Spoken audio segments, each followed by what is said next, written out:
কিছুদিন পর আরুষি অর্ণবদের কর্নেলর সাথে দেখা করতে যায় আয়ুষ আর সিরাতের রিলেশনের ব্যাপারে। May I coming sir? এ কি মেজর জেনারেল, আপনি এখানে? কবে দেশে ফিরলে? আঙ্কেল, আপনি আমার চেয়ে বড়, আমাকে প্লিজ তুমি করে বলুন। আচ্ছা আচ্ছা ঠিক আছে, এবার বলো তোমার বাবা মা ভাই কেমন আছে? অনেকদিন হলো তোমার বাবার সাথে কথা হয় না। উনি আছে ওনার বিজনেস নিয়ে আর আমি আছি আমার কাজ নিয়ে। আচ্ছা তোমার ভাই অভ্র এখন কি করছে? এখন কোথায় আছে সে? এখানেই আছে। আসলে আঙ্কেল, আমি এখানে আমার ভাইয়ের ব্যাপারে কথা বলতেই এসেছি। মানে ঠিক বুঝলাম না, তোমার ভাই আমার মিলিটারি ফোর্সের আন্ডারের নাকি? হুম। ও আইসি। ওর নামটা যেন কি ছিল? জি, সেকেন্ড লেফটেন্যান্ট আয়ুষ খান অভ্র। আয়ুষ তোমার ভাই?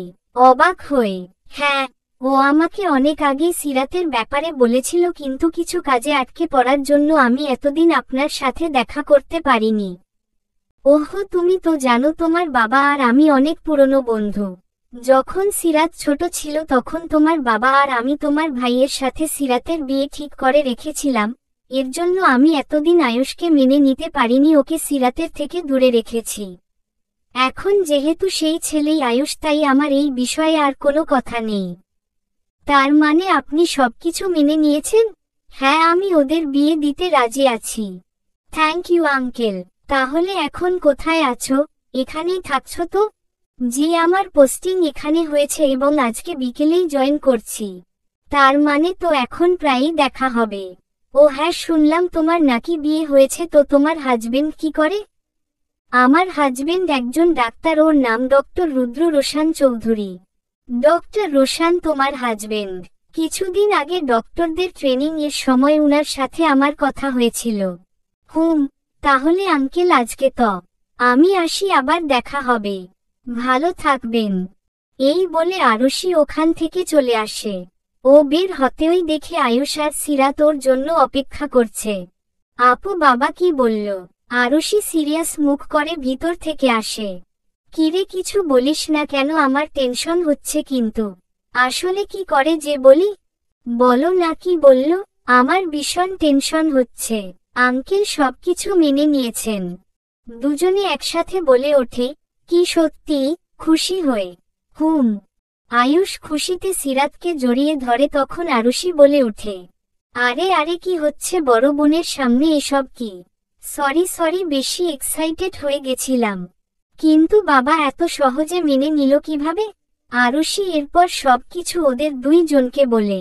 আর আয়ুষ শোন, ছোটবেলায় যে মেয়েটা হাঁসের মতন আওয়াজ করা জুতোগুলো পরে হাঁটতো আর তুই ওর পেছনে দৌড়াতি, ওকে বিরক্ত করতি আর মেয়েটা কান্না করত, সেই মেয়েটা আর কেউ না, তোর সিরাত। তার মানে আয়ুষ সেই বাদরটা যে আমার চুল ধরে টানতো আর আমাকে শুধু বকা দিত? আয়ুষের দিকে তাকিয়ে রাগ দেখিয়ে। হুম। আচ্ছা তোমরা থাকো, আমি তাহলে আসছি। এরপর আরুষি ওখান থেকে চলে যায়।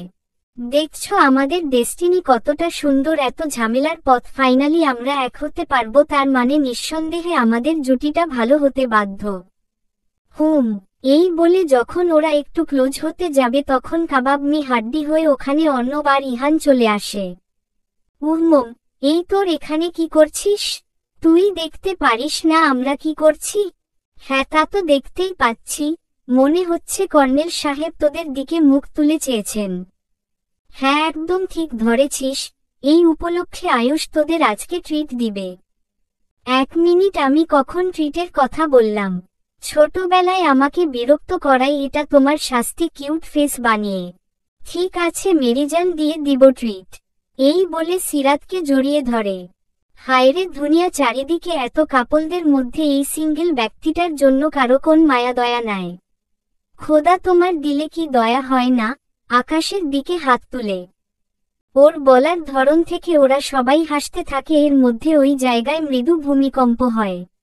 এর মধ্যে আরুষি আবার দৌড়ে ওদের কাছে আসে। তোমরা সবাই ঠিক আছো তো? হ্যাঁ, আমরা সবাই ঠিক আছি। আরে মেজর জেনারেল যে কখন এলে? এই তো কিছুক্ষণ আগে। এক মিনিট, তুই আপুকে কি বললি? তুই জানিস না আপু আমাদের স্পেশাল টিমের মেজর জেনারেল। ভাই তোরা আমারে আর কয়টা শোকর দিবি? গাইস, তোমরা সবাই এখন একটু চুপ করো আর আমার কথা ভালো করে শুনো। আমাদের এখানে কম মাত্রায় ভূমিকম্প হলেও সিলেটের জায়গায় ভূমিকম্পের মাত্রা অনেকটা প্রকট হয়েছে, যার কারণে কয়েকটা কনস্ট্রাক্টর বিল্ডিং ভেঙে গেছে এবং অনেকে সেখানে আটকা পড়ছে। এর জন্য আমাদের ওই জায়গায় আর্জেন্ট যেতে হবে। তাই তোমরা টিমকে তৈরি হতে বলো, আমাদের কিছুক্ষণের মধ্যেই বের হতে হবে। আর হ্যাঁ, তোমরা খুব সাবধানে থাকবে। জায়গাটার অবস্থা কিন্তু খুব খারাপ, তাই আমি বারবার বলছি তোমরা নিজে আহত না হয়ে আহতদের সাহায্য করবে। তাহলে তোমরা সবাই রেডি তো? Everyone, yes sir. এরপর ওরা প্রয়োজনীয় জিনিস গুছিয়ে স্পেশাল টিমের কিছু সদস্যকে নিয়ে সিলেটের উদ্দেশ্যে বেরিয়ে পড়ে। অন্যদিকে হসপিটালে সিলেটের জায়গায় হওয়া ভূমিকম্প নিয়ে একটা মিটিং হচ্ছিল, যেখানে হসপিটালের সকল ডাক্তার নার্স উপস্থিত ছিল। আর হসপিটালের ম্যানেজমেন্ট টিমের একজন সবাইকে সেখানকার পরিস্থিতি জানান এবং বলেন, আমাদের এই হসপিটাল যেহেতু দেশের একটা নামকরা হসপিটাল, তাই এই কঠিন সময়ে আমাদের সাধারণ মানুষের সাহায্যে এগিয়ে যেতে হবে। এর জন্য আমাদের হসপিটাল থেকে কিছু ডক্টরদের আমরা সেখানে পাঠাতে চাচ্ছি।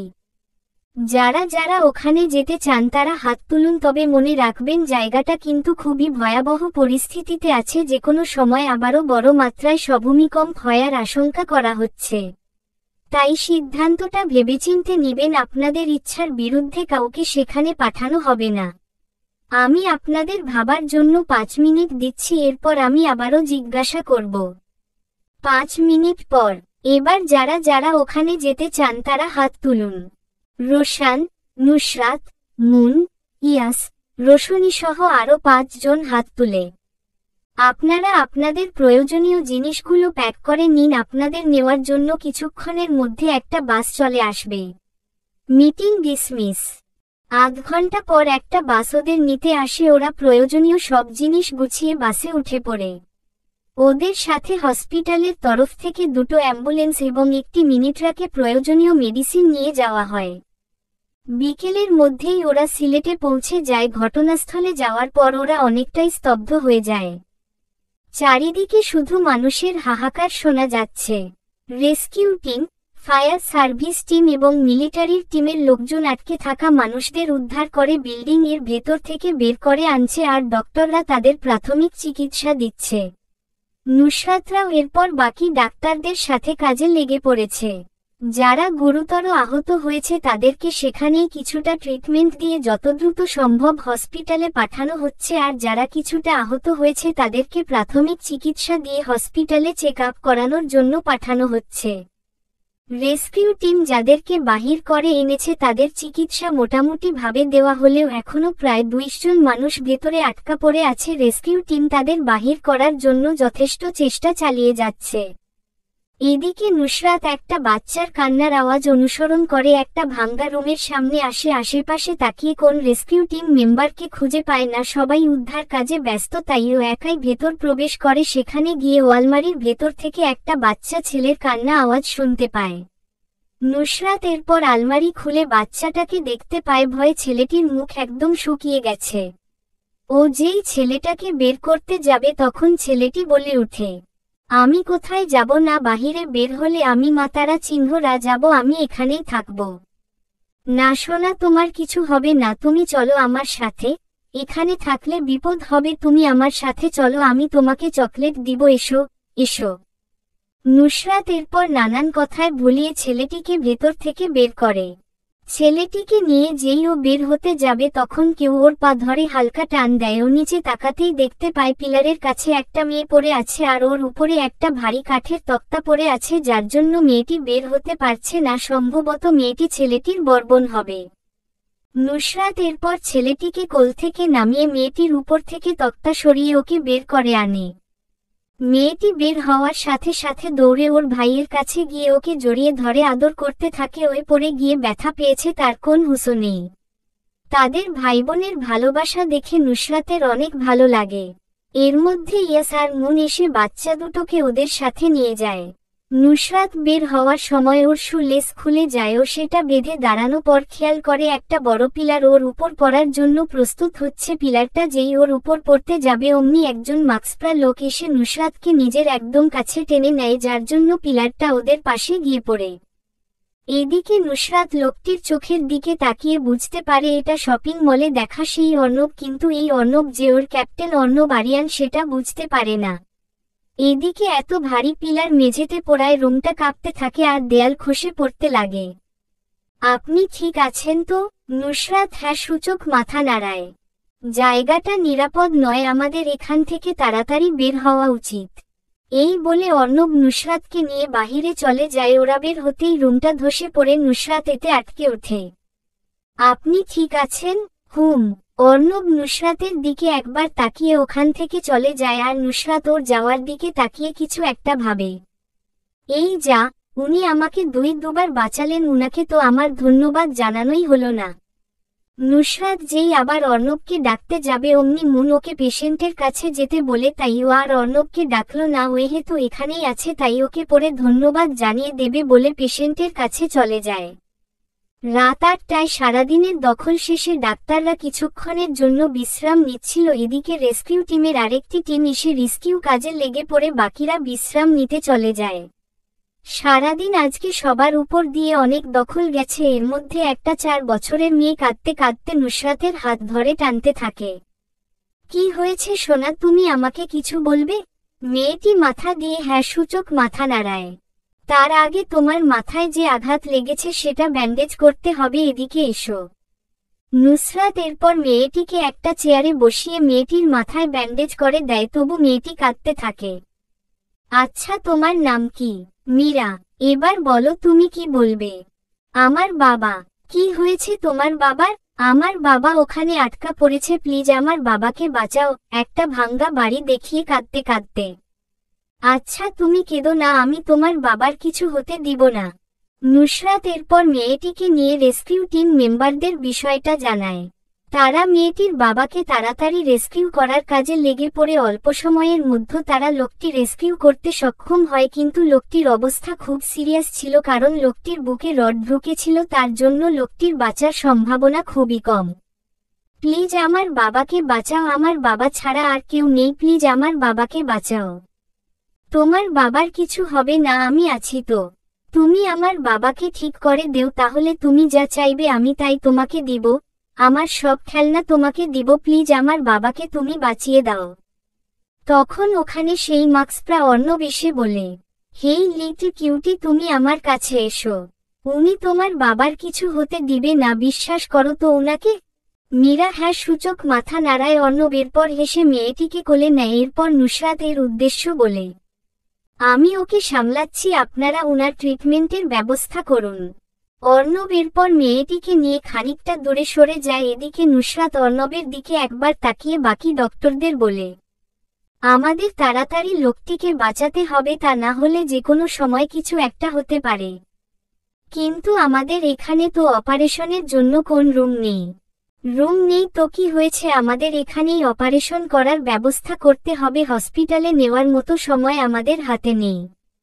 কিন্তু এভাবে অপারেশন করাটা তো অনেক রিস্কি হয়ে যাবে।